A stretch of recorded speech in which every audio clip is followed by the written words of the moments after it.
Boy, let me tell y'all, I was having a bad mental health day yesterday, and this was the wrong movie to watch.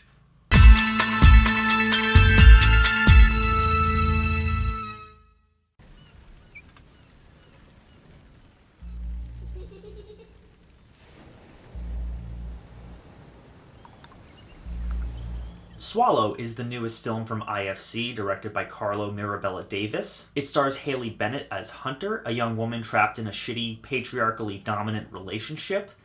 And after an unexpected pregnancy, she develops a really unhealthy habit of eating inedible objects. And before we dive in case you didn't know, the disorder that is centered in this movie is called pica. It's a real thing. It gives people the urge to eat objects that should not be eaten, like batteries and thumbtacks and metal and ice and all sorts of other things that are really not good to put in your body.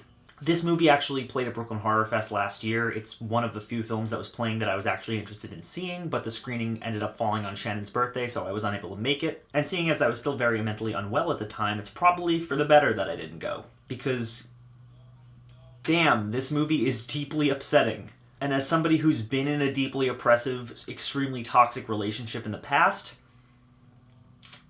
this hurt me on multiple levels. It's a really fantastic film, but it's one that fucked me up. Swallow's a film that's not entirely original in its subject matter. The patriarchy is absolute garbage, and the way it tries to control female body autonomy is disgusting. And plenty of films have discussed that topic before, but what makes Swallow different and interesting is the way in which it tackles that subject matter. Approaching the topic through the lens of a visually stunning, artistically shot body horror film helps it all feel fresh, all while creating this melancholic, lonely atmosphere that reminded me of films like Raw and Starfish. Haley Bennett's performance is this movie, and the energy that she brings to it really prevents it from feeling like just another woman on the verge of a mental breakdown performance. Hunter's a character with a lot of baggage and even more latent trauma. And there are several emotional moments in this film, but the scene toward the end when Hunter ends up facing her trauma head-on nearly brought me to tears. This girl has everything, but what's the point of having everything if you have no agency? That's where the main crux of the story comes in, and Hunter starts eating inedible objects to just feel some semblance of control over her life. And naturally that doesn't sit well with her domineering husband or his overly involved rich family, and they end up trying to help her in all the wrong ways. There's no empathy, there's no attempt at understanding, just a sort of vibe of, hey, shut up and be normal. No genuine concern outside of just appearances. And that sense of lavish living filled with frustration and empty hopelessness is essentially what this entire movie makes you feel, and it carries over across the board through all the technicals, through the story, through the visuals, through the sound. The cinematography of this movie is absolutely stunning, and the choice of location in this vast, immaculate Upper New York house is gorgeous. The gels on the window of the soon-to-be nursery really create this almost giallo-esque color scheme, but underneath all the lavish decor and rich lifestyle, everything feels hollow. Most of the shots are abnormally wide or askew, the camera rarely moves, and the mise-en-scène really helps you to understand Hunter's plight on a purely visual level. And it's only through these wonderful shallow-focus shots with hypnotic sound design that we ever feel anything other than an emptiness. And as you might have guessed, it's when the camera is fixating on objects that Hunter wants to put in her mouth and really shouldn't. With no dialogue, we completely understand how lonely and empty her life is. Her complete lack of any control outside of pointless aesthetic choices that add no meaning to her life, and it really helps you understand why she's doing what she's doing, even if that thing she's doing is eating a thumbtack or a screwdriver.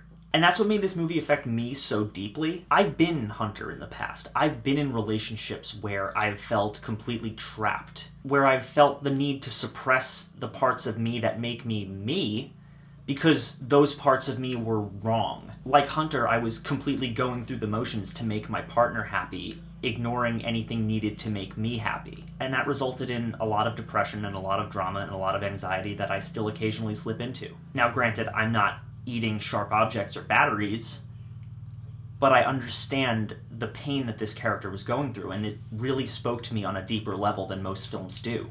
Hunter buries all her trauma and pain, and it causes her to act out in really dangerous ways just to feel some type of control. The beauty of this film is in its ambiguity. It doesn't tell you what's right or wrong. It doesn't spoon feed you what's the right answer to this whole situation. All you know is that Hunter's in a lot of pain, her husband and her in-laws suck, and we're all there with her every step of the way. And it results in this beautifully sad, melancholic story that I can't recommend enough.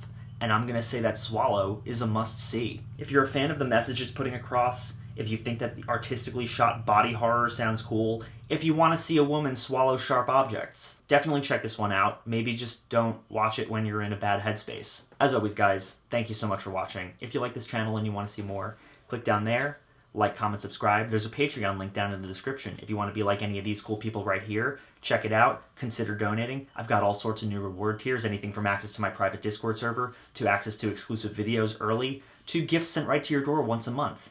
If any of that interests you, please consider donating. I would really appreciate it. And thank you so much for watching again, guys. I'll see you all very soon. I did something unexpected today.